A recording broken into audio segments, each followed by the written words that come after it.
Hello, my name is Kevin O'Brien, known as Kevin or Father Kevin, and I am rector of St Columba's Church in Ennis with Kilnasula and Christchurch Spanish Point. I was born in the UK and until recently served as a priest in the Church of England, as a school chaplain, a bishop's chaplain, and more recently as a parish priest. With my family, I now live in County Clare, Ireland, the land of my forebears, and minister within the Anglican Church of Ireland. This series of talks looks at some of the most basic questions and issues in the Christian faith. They do so from what might be called a liberal Catholic or progressive perspective, essentially taking an open, non-literal approach to scripture and doctrine. The talks have started during the COVID-19 lockdown as a way of keeping in touch with people and keeping thinking and teaching alive whilst we're apart. But the intention is to cover a whole range of topics over the coming months. I hope you'll find them interesting, challenging, and helpful. I try to be as honest as I can. As we get older, it's the least we can do. What do we mean by God? Whenever someone says to me, I don't believe in God, generally the first question I ask is, define the God you don't believe in. And the second is, what do you mean by the word believe? Because all too often we use these words as if there's one agreed definition as to what they mean.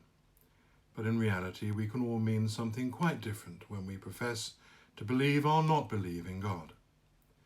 First things first, the reason I ask people to define God is that I may well end up agreeing that I don't believe in that God either. Simply put, many people outside the Christian faith, and some of us inside, can find that God is often spoken about in terms that are simply not believable, sometimes even ridiculous. And indeed, some of Christianity's harshest critics can deliberately define an unbelievable God in an attempt to disprove God's existence.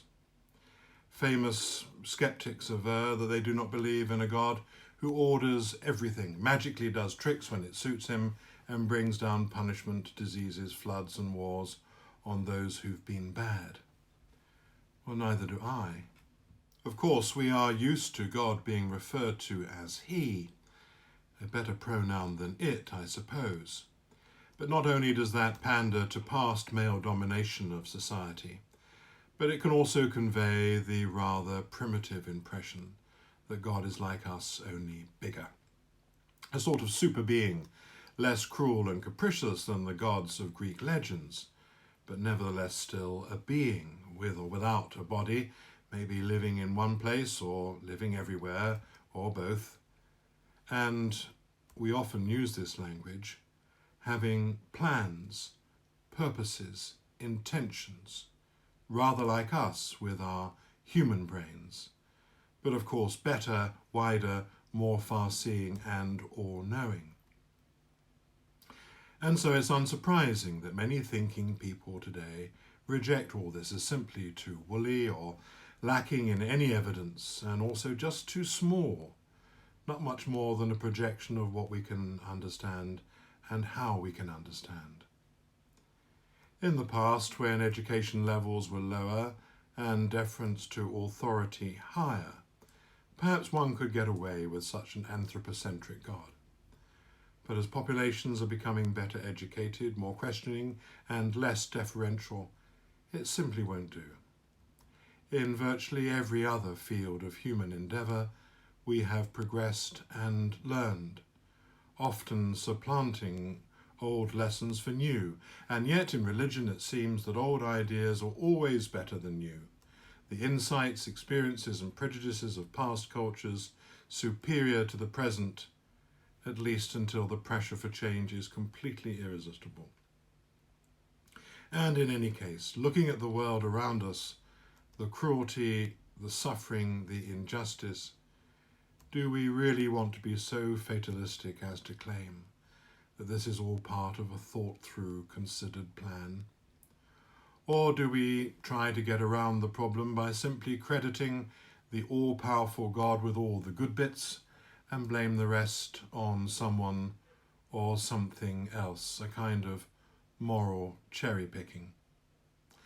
Frankly, the future for organised religion looks bleak, unless we can think harder and better and bolder and address this problem of God as a big being in which we believe, especially where believe means to accept one particular model, one set of claims as factual, however improbable they might be.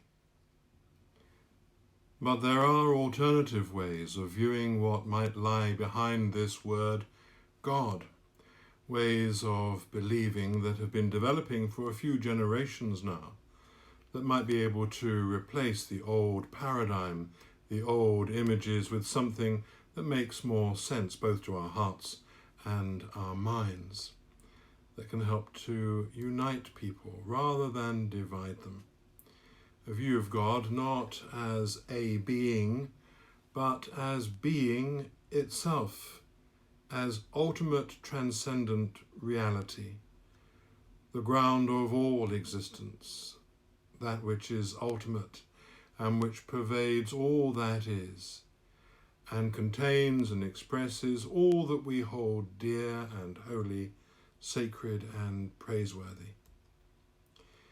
In this way, the question as to whether God exists becomes rather redundant, and is instead replaced by what we all consider to be the nature of God, whether or not we use that word. The question of what we hold dear, what is sacred and holy and beyond all the limitations and compromises of life. We can recognize that the world is not divided into those who believe in God and those who do not, but instead is united in that all human beings seek meaning and purpose, that which lies beyond and above, but also deeply within. Going to church then becomes not so much an affirmation of certain propositional claims, but instead a search to become more fully realized as a human being, within ourselves and alongside others, and in reference to the very highest, the most meaningful, the most beautiful, the most compelling, the most real. Perhaps it might be better to say, not that I believe in God, but I believe in the searching, the yearning, the reaching out for all that we call God. Believing in God, seen as acknowledging the profound need that all of us have.